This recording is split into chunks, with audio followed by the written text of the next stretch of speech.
بسم اللہ الرحمن الرحیم۔ السلام علیکم ورحمۃ اللہ وبرکاتہ۔ امجد نے ایک مانگنے والے کو جھٹ سے کچھ نکال کر دے دیا۔ میں نے کہا، بھائی دیکھ بھال کر دینا چاہیے، یہ فراڈ لوگ ہوتے ہیں اور عام انسان کے جذبہ نیکی کو ایکسپلوئٹ کرتے ہیں۔ امجد بھائی فرمانے لگے، آپ نے بجا فرمایا، میں پہلے ایسا ہی کیا کرتا تھا، پھر ایک واقعے نے میری دنیا بدل کر رکھ دی۔ ایک دفعہ میں دھرم پورہ لاہور میں اپنے گھر سے سائیکل پہ نکلا تھا کہ ٹھیکیدار سے اپنا بقایا جات وصول کر لوں۔ میں اسٹیل فکسر تھا اور ایک کوٹھی کے لینٹر کے پیسے باقی تھے، مگر ٹھیکیدار آج کل پر ٹرخا رہا تھا۔ میں سائیکل پہ جا رہا تھا کہ ایک شخص اپنا بچہ فٹ پاتھ کے کنارے لٹائے ہسپتال پہنچانے کے لیے ٹیکسی کا کرایہ مانگتا پھر رہا تھا۔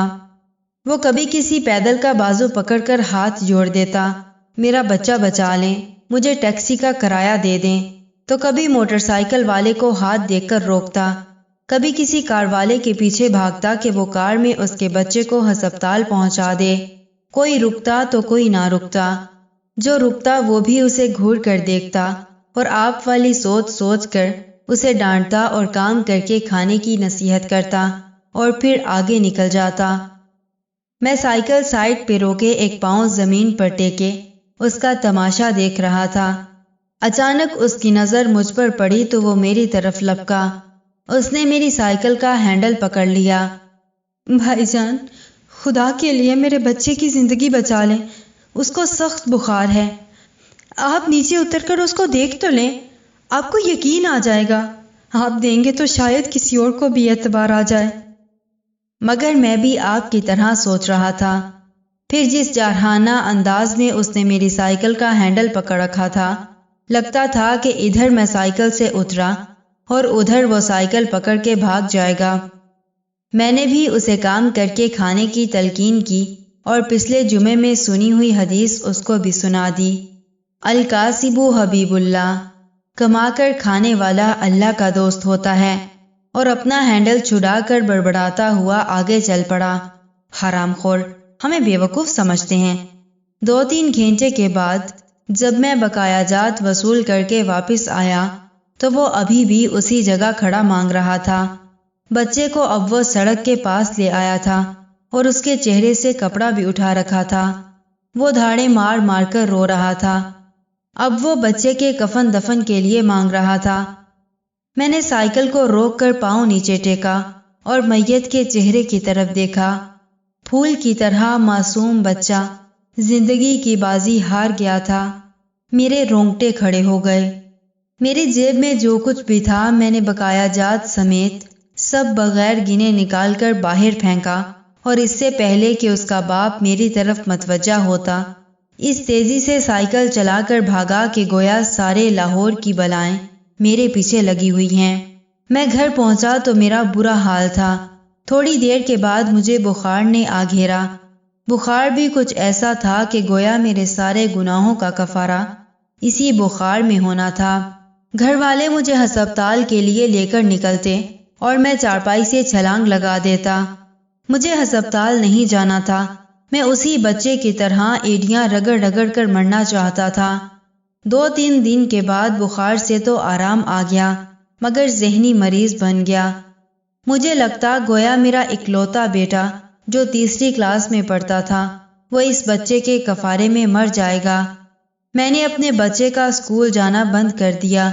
بیوی کے بار بار اصرار کرنے کے باوجود بھی میں بچے کو اسکول تو کیا، دروازہ کھولنے بھی نہیں جانے دیتا تھا۔ دن گزرتے گئے اور بچے کا نام اسکول سے کٹ گیا۔ پھر وائف نے اپنے بھائی سے بات کی جو کہ دبئی میں ایک کمپنی میں کیشیئر تھا۔ اس نے مجھے باہر بلانے کے لیے پاسپورٹ بنانے کو کہا، مگر ایک تو میں شناختی کارڈ بھی پیسوں کے ساتھ نکال کر بچے کی میت پر پھینک آیا تھا، دوسرا یہ کہ میں خود بھی بچے کو اکیلا چھوڑ کر باہر نہیں جانا چاہتا تھا۔ وہ 40 دن گویا قیامت کے 40 دن تھے۔ 40ویں دن 10 بجے کے لگ بھگ ہمارے گھر کا دروازہ بجا۔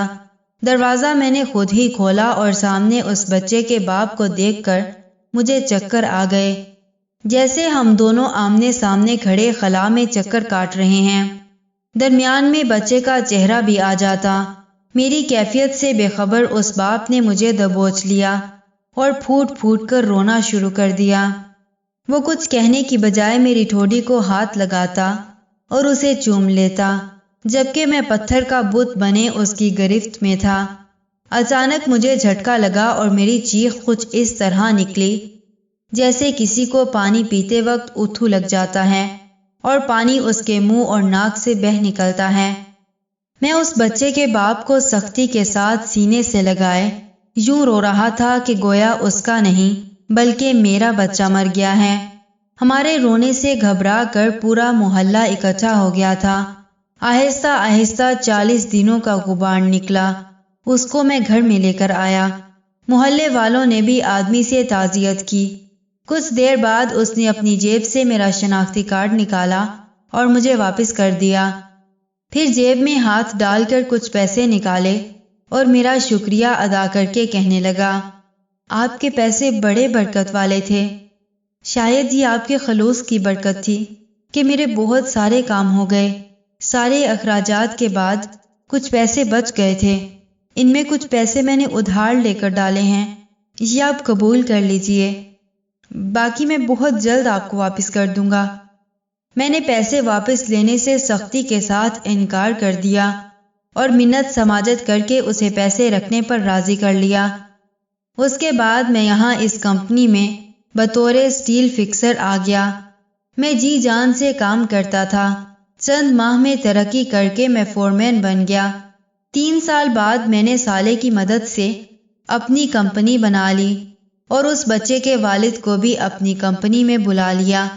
آج وہ میری کمپنی میں فورمین کی حیثیت سے کام کرتا ہے۔ اس بچے کے بعد اللہ نے اسے 2 بیٹوں اور 1 بیٹی سے نوازا ہے۔ میں اسے آپ سے ملواؤں گا کاشف بھائی، مگر اس سے سائیکل والا قصہ مت بیان کیجیے گا۔ وہ آج تک نہیں پہچانا کہ میری سائیکل روک کر اس نے مجھ سے سوال کیا تھا۔ وہ مجھے ولی اللہ سمجھتا ہے، جس نے اس کے بچے کی لاش دیکھ کر سب کچھ نکال کے دے دیا۔ اور کاشف بھائی، اس دن کے بعد سے میں کسی کو خالی ہاتھ نہیں لوٹاتا۔ تھوڑا سا دینے سے نہ وہ امیر ہوتا ہے اور نہ میں غریب ہوتا ہوں۔ بس دل کو تسلی ہوتی ہے کہ میں اس بچے کا خون بہا ادا کر رہا ہوں۔ رہ گئی لوٹنے کی بات، تو کاشف بھائی ہمیں کون نہیں لوٹتا؟ جوتے والا ہمیں لوٹتا ہے، کپڑے والا ہمیں لوٹتا ہے، سبزی اور گوشت والا بھی ہمیں لوٹتا ہے۔